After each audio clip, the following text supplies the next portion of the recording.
Hello student, आज के session में हम 2018 के PYQ क्वेश्चन को कवर करेंगे।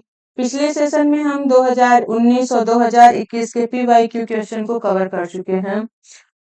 तो आपका पहला क्वेश्चन है क्वेश्चन नंबर 1। निम्नलिखित में से कौन सी ग्रीन हाउस गैस है?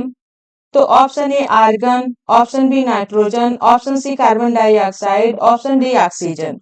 तो ग्रीन हाउस गैसेस जो होती हैं, ग्रीन हाउस गैस वे गैस होती हैं जो पृथ्वी के वायुमंडल में गर्मी यानी अवरक्त विकिरण को सोख लेती हैं और उसे अंतरिक्ष में जाने से रोकती हैं, जिससे पृथ्वी का टेम्परेचर बढ़ जाता है। तो उसी को हम ग्रीन हाउस गैसेस कहते हैं। तो इसमें ऑप्शन ए में ऑर्गन है, ऑप्शन बी में नाइट्रोजन है, ऑप्शन सी में कार्बन डाइऑक्साइड है, ऑप्शन डी में ऑक्सीजन है। तो ऑप्शन ए जो है ऑर्गन, ऑप्शन बी जो है वो नाइट्रोजन और ऑप्शन डी जो है ऑक्सीजन, ये प्रमुख वायुमंडलीय यानी एटमॉस्फेरिक गैसें तो हैं, लेकिन ये गर्मी को नहीं सोखती हैं और ग्रीन हाउस के प्रभाव में योगदान नहीं करती हैं। तो इसलिए इसका ऑप्शन सी जो है वो करेक्ट ऑप्शन है, क्योंकि ग्रीन हाउस गैसेस पृथ्वी तथा वातावरण द्वारा उत्सर्जित थर्मल इंफ्रारेड रेडिएशन को अवशोषित एवं उत्सर्जित करती हैं। ये गैसें ग्लोबल वार्मिंग के लिए रिस्पॉन्सिबल होती हैं।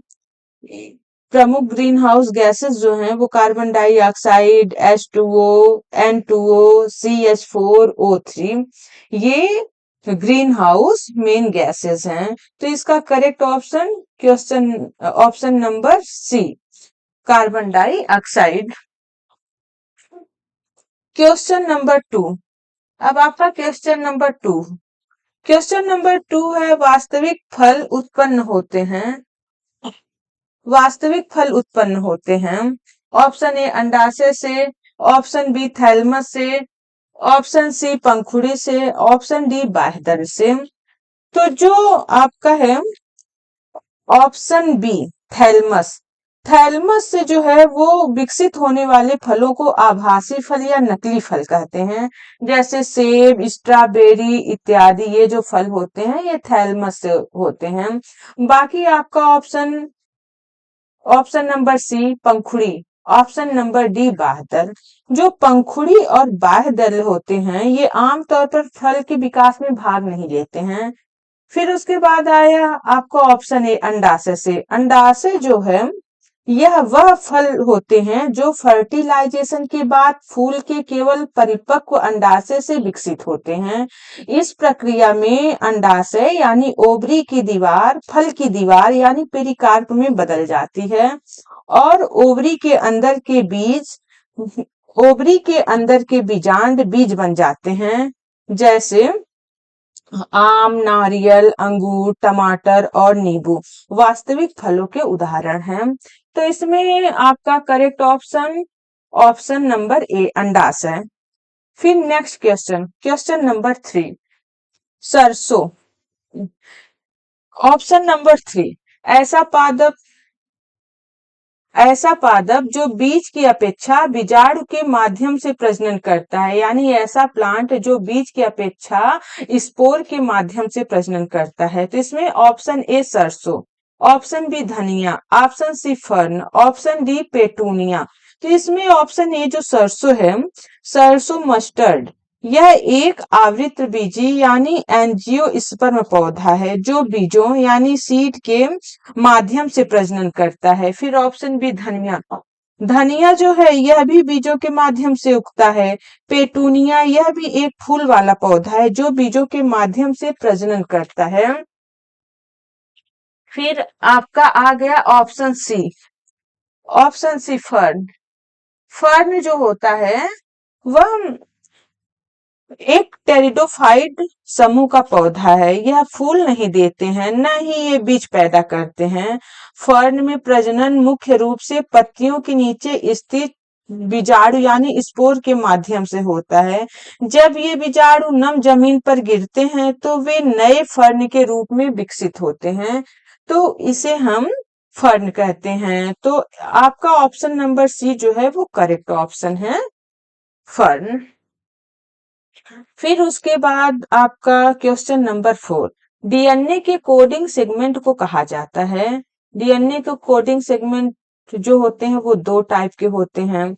जीन के भीतर दो टाइप के सेगमेंट होते हैं, एक होता है एक्सॉन, एक होता है इंट्रॉन। एक्सॉन जो होता है वो कोडिंग होता है, एक्सॉन जो होता है वो नॉन कोडिंग होता है। फिर उसके बाद आपका आया कोडान और म्यूटान। कोडान जो होता है वो यह डीएनए आरएनए का 3 न्यूक्लियोटाइड समूह है जो एक विशिष्ट एमिनो एसिड के लिए संकेत देता है। फिर उसके बाद आया आपका म्यूटान। यह डीएनए की वह लंबाई है जो म्यूटेशन से गुजरने में सक्षम है।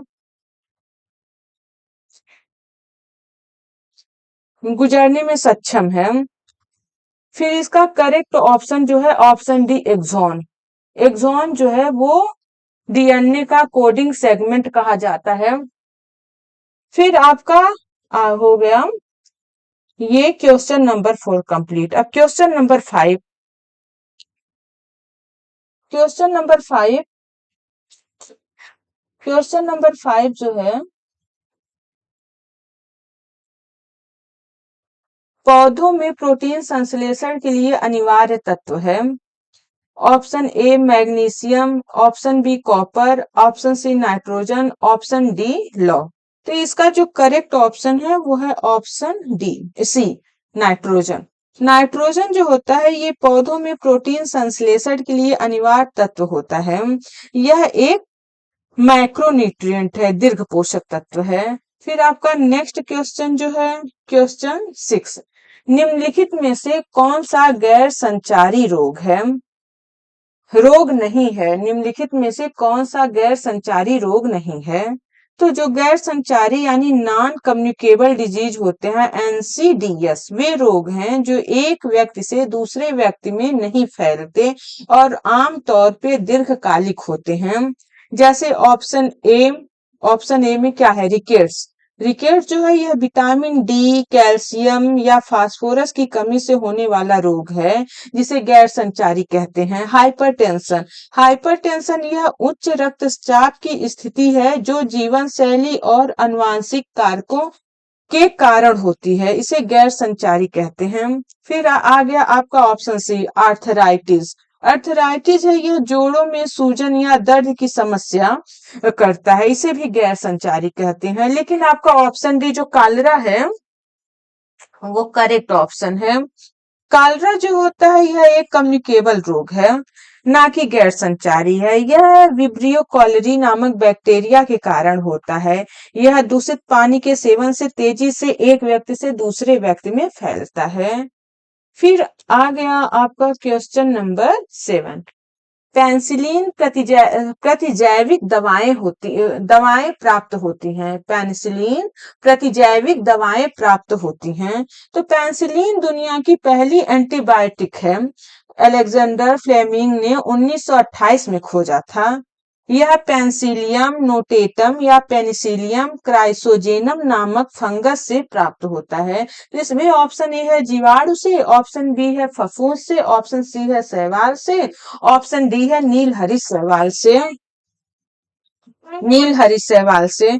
तो इसमें जो पेंसिलियम फफूंद से यह रसायन निकलता है, पेंसिलियम फफूंद से यह रसायन निकलता है जो बैक्टीरिया की कोशिका भित्ति के संश्लेषण को रोककर उन्हें मार देता है। तो इसका ऑप्शन बी है जो वो करेक्ट ऑप्शन है। क्वेश्चन नंबर 7 का करेक्ट ऑप्शन जो है वो ऑप्शन नंबर बी है, फंगस। फिर क्वेश्चन नंबर 8, निम्नलिखित में से कौन सा ऊर्जा का स्रोत नहीं है। Option A vitamin, option B protein, option C वसा, ऑप्शन डी कार्बोहाइड्रेट। तो ऑप्शन डी जो है कार्बोहाइड्रेट। कार्बोहाइड्रेट शरीर के लिए ऊर्जा का मुख्य सबसे तेज स्रोत है। फिर जो ऑप्शन सी वसा है, वसा बहुत ही समृद्ध स्रोत है। फिर ऑप्शन बी प्रोटीन। प्रोटीन ऊतकों की मरम्मत और निर्माण करते हैं, जरूरत पड़ने पर यह ऊर्जा भी प्रदान करते हैं। फिर आया आपका ऑप्शन ए विटामिन। विटामिन जो है माइक्रोन्यूट्रिएंट है, ये शरीर के सुचारू रूप से कार्य करने और मेटाबॉलिज्म के लिए आवश्यक है। तो ये आपका हो गया क्वेश्चन नंबर 8 का correct option option number A, vitamin. Vitamin जो है वो ऊर्जा का स्रोत नहीं है। फिर क्वेश्चन नंबर 9। क्वेश्चन नंबर 9 है, निम्नलिखित में से कौन सा एक सूक्ष्म पोषक तत्व नहीं है? Option A silicon, option B sodium, option C copper, option D calcium.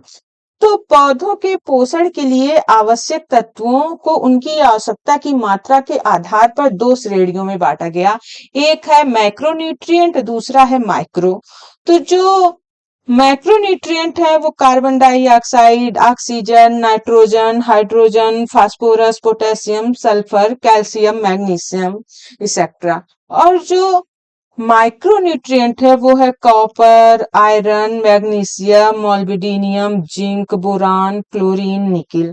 तो इसका ये जो करेक्ट ऑप्शन है आपका ऑप्शन डी, कैल्शियम। कैल्शियम जो है एक माइक्रोन्यूट्रिएंट है यानी सूक्ष्म पोषक तत्व है। फिर आ गया आपका क्वेश्चन नंबर 10। किस कारण से स्टोन कैंसर होता है? किस कारण से स्टोन कैंसर होता है? तो यह एक ऐतिहासिक स्मारकों और इमारतों, विशेषकर संगमरमर तथा चूना पत्थर से बनी इमारतों का इरोजन करता है और इसे डिकलरेट करता है। अम, इस प्रक्रिया को हम स्टोन कैंसर कहते हैं।